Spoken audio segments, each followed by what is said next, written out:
Hello everyone and welcome back to Miss Slovak Storytime. Today I will be reading Mango, Abuela, and Me. Go ahead and grab your copy of the book so you can read along with me. Mango, Abuela, and Me. Written by Meg Medina, illustrated by Angela Dominguez. She comes to us in winter, leaving behind her sunny house that rested between two snaking rivers. Her old place was too much for just one, Mommy tells me as we make room in my dresser for her clothes. And too far for us to help, Poppy adds. Abuela belongs with us now, Mia. But I still feel shy when I meet this far-away grandmother. Pin Pan Poon. Poppy unfolds Abuela's bed and slides it right next to mine. You will get to know each other, he says. But when I show Abuela my new book, she can't unlock the English words.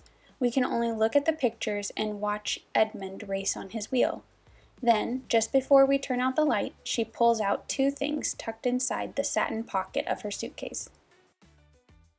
A feather, una pluma, from a wild parrot that roosted in her mango trees, and a snapshot, una fotografia, of a young man with Poppy's smile. To Abuelo, she says, climbing into bed. Snuggled in my pajamas, I smell flowers in her hair, sugar and cinnamon baked into her skin. That night, I dream of a red bird circling in the sky. The rest of the winter, while Mommy and Poppy are at work, Abuela waits for me to get home from school. Then we bundle up in thick socks and handmade sweaters to walk to the park and toss bread to the sparrows. My Espanol is not good enough to tell her the things an abuela should know, like how I am the very best in art and how I can run as fast as the boys. And her English is too poquito to tell me all the stories I want to know about Abuelo and the rivers that ran right outside their door. With our mouths as empty as our bread baskets, we walk back home and watch TV. Abuela and I can't understand each other, I whisper to Mommy. Things will get better, Mommy says. Remember how it was with Kim? Kim is my best friend at school. When she was new, our whole class helped teach her English words. Now Miss Wilson sometimes has to say, "Please be quiet, girls. Others are working." After school the next day, while Abuela and I are making meat pies for our snacks, I pretend I am Miss Wilson. Dough, I say, pointing to the ball. Abuela says, dough, masa, and rolls it flat. Masa, I say. She drops a spoonful of meat in place. Carne, carne, I say. Meat. Pasas, raisins. Aceite, oil. Then I remember the word cards we taped in our classroom to help Kim. So, while Abuela fries our empanadas, I put up word cards, 2 until everything is covered, even Edmund. Soon we are playing Oi Idi, hear and say, all around the house. But that night she still calls my pillow a Paulo, and she says Edmund is a gangster. We'll keep practicing, I whisper. But the next day, I cannot practice with Abuela after all. Edmund has run out of his favorite seeds, so Mommy and I have to ride the bus downtown to buy more. Sometimes there are kittens sleeping in the pet shop window, but when we arrive this time, something even better is behind the glass. Look, I say. The window has become a jungle filled with birds, and right in the middle is a parrot staring at us with black bean eyes. I press my nose to the glass, thinking of the red feather Abuela gave me. Let's buy him, I tell Mommy. But Mia, you already have Edmund, Mommy says. Oh, not for me, I say. For Abuela, like the parrot that lived in her mango trees. He can keep her company when I'm at school.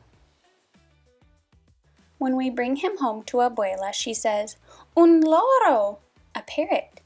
We name him Mango because his wings are green, orange, and gold like the fruit.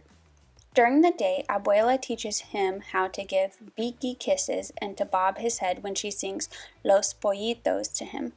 Buenas tardes, Mango, Abuela says, opening his cage door when I get home from school. Good afternoon, I say, and give him a seed. Soon, Mango calls to me even before we open his cage. Buenas tardes, he says when I open the door. Good afternoon. Abuela Mango and I practice new words every day. Mi Español gets faster, and Abuela and Mango learn the days of the week, all the months of the year, and the names of coins. How did he learn all that? Poppy asks when he shows him all that Mango can do. Abuela winks at me and gives Mango a piece of banana, peel and all. Practice, she says. Before long, Abuela asks me how to say harder things too, so she can talk with the neighbors who stop by. Has the mailman come? It is chilly today. Can I get you some cookies and lemonade? Soon, when friends stop by to see Mango's latest tricks, they can understand everything Abuela says. But best of all, now, when Abuela and I are lying next to each other in our beds, our mouths are full of things to say.